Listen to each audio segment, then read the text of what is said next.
Hey guys, all in one channel में आपका स्वागत है। मैं जय डनसेना और आज जिस विषय पर चर्चा करेंगे वह है 20 लाख करोड़ का पैकेज।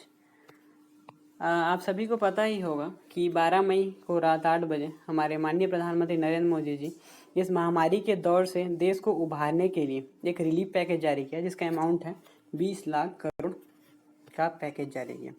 तथा उन्होंने ये भी बात कही कि हम अपने भारत को एक आत्मनिर्भर भारत बनाने की ओर लेकर चलेंगे। फिर उसके बाद 13 मई को वित्त मंत्री निर्मला सीतारमण जी द्वारा उन्हें किन किन क्षेत्रों में निवेश करना है इसकी सारी विस्तार से जानकारी दी। उस समय 3 लोग प्रेस कॉन्फ्रेंस में बैठे थे।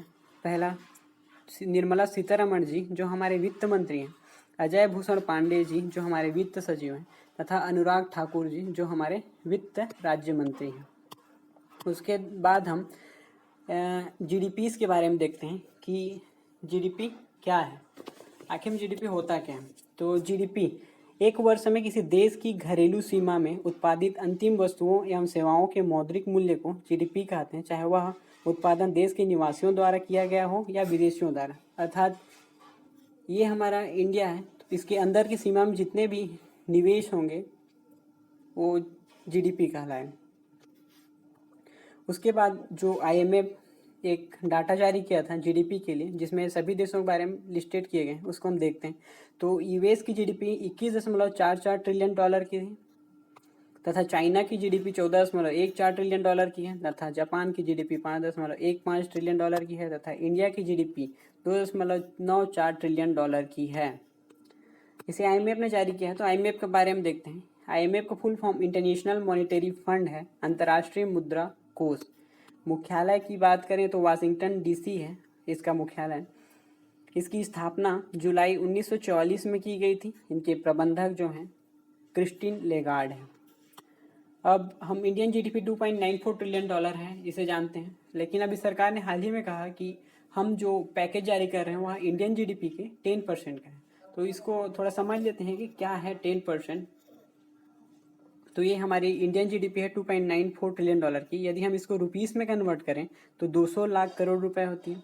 अब हम इसका 10% निकालें तो इसका निकलता है 20 लाख करोड़। तो सरकार ने इसी को कहा है कि हम अपनी इंडियन जीडीपी का 10% राहत पैकेज जारी कर रहे हैं। तो यही है 20 लाख करोड़। इसी तरह जापान की जीडीपी 5.15 ट्रिलियन डॉलर की है। तो जापान ने अपनी जीडीपी का 21% पैकेज अनाउंस किया है।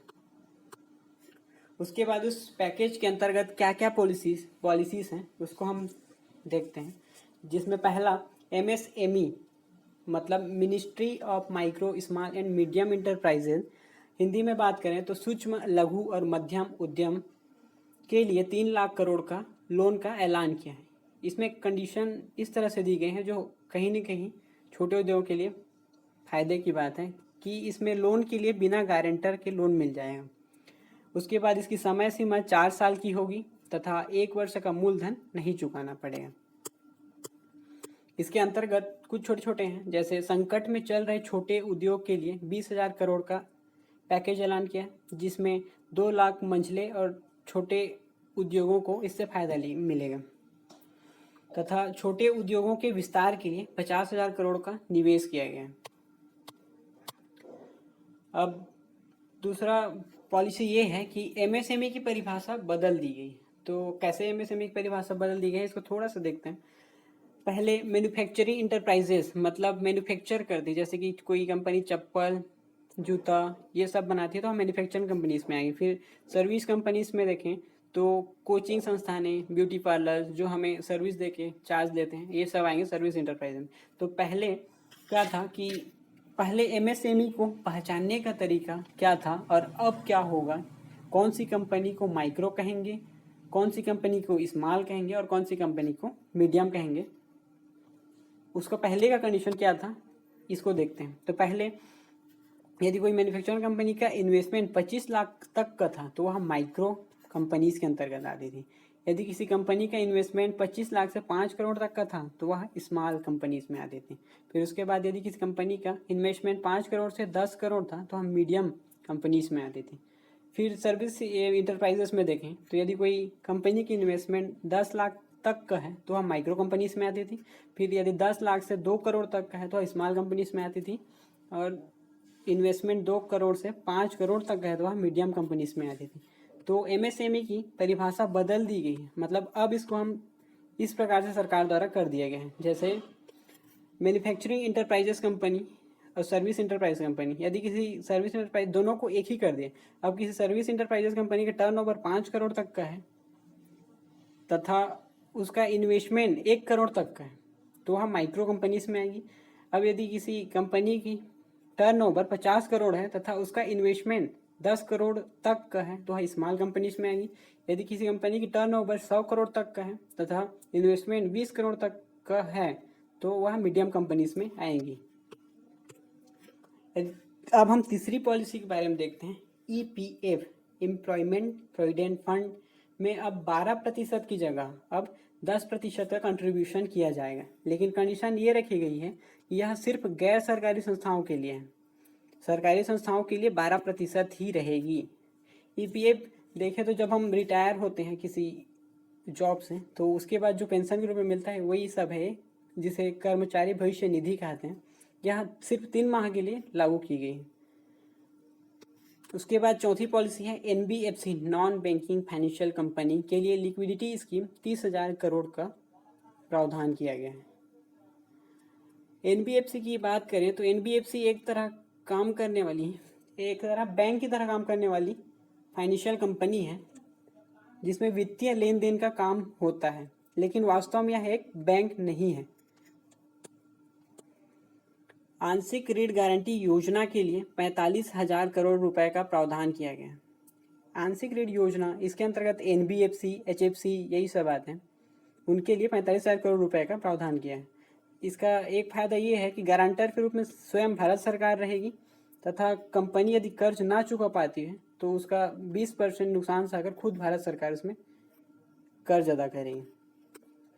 छठवीं पॉलिसी की बात करें तो 90,000 करोड़ का प्रावधान डिस्कॉम के लिए किया गया। डिस्कॉम मतलब डिस्ट्रीब्यूशन कंपनी, अर्थात विद्युत वितरण करने वाली कंपनियों के लिए 90,000 करोड़ का प्रावधान किया गया। इनकम टैक्स की तारीख बढ़ा करके 31 जुलाई से बढ़ाकर 30 नवंबर कर दिया गया। आठवीं पॉलिसी की बात करें TDS, tax deducted at source में 25% की कटौती की गई है, अर्थात हमें जो इनकम का कुछ परसेंटेज हमें जो इनकम देते हैं उनके द्वारा काटे जा सकते हैं। अर्थात हमें जो इनकम प्रोवाइड करते हैं जो एक टैक्स के रूप में कटता है उसमें 25% की कमी की गई। फिर लास्ट पॉलिसी है 9वां, global tender to be disallowed up to ₹200 crore. अर्थात इसका मतलब ये है कि 200 करोड़ तक के टेंडर अब भारत वाले भरेंगे, उसके बाद विदेशी कंपनी शुरू करें। पहले क्या होता था कि जब भी टेंडर भराया जाता था तो विदेशी कंपनियां पहले इन्वेस्ट कर देती थी ज़्यादा पैसे लगाकर और यहाँ के छोटे कुटीर उद्योग पीछे रह जाते थे पॉलिसीज भरने के लिए, टेंडर भरने के लिए। तो अब क्या होगा कि 200 करोड़ तक का टेंडर सिर्फ भारतीयों के लिए होगा, छोटे उद्योगों के लिए होगा, उसके बाद विदेशी कंपनियां इस पर टेंडर भरेंगी। तो आज का हमारा जो विषय था वह यही था, 20 लाख करोड़ का पैकेज, आत्मनिर्भर भारत बनाना। तो वीडियो अच्छी लगी हो तो please like and subscribe. Thank you.